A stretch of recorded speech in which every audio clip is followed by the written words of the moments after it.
Mutane da yawa suna tambaya shin me yasa kasar mu ba ta ci gaba kamar sauran kasashe? Gaskiya ita ce ba gwamnati kadai bace matsalar. Matsalar tana faruwa ne daga ni, daga kai, daga ke, daga su gabaki ɗayan mu yan ƙasa. Muwa muna da wannan matsalar. Dalili shine muna son gaskiya amma ba ma son aikata gaskiya. Muna son adalci amma idan dama ta samu sai mu ci amana. Muna kuka akan matsalar cin hanci amma da zarar mun samu dama ko kuma iko sai mu manta da dukkanin abin da yake faruwa.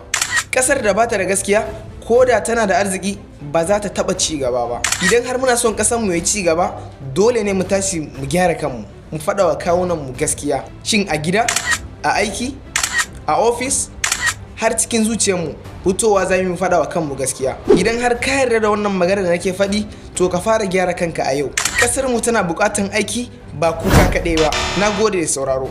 Idan har wannan abin ya taɓa zuciyanka ka sa mana a comment section. Muna so mu ji ra'ayin kowa a comment section.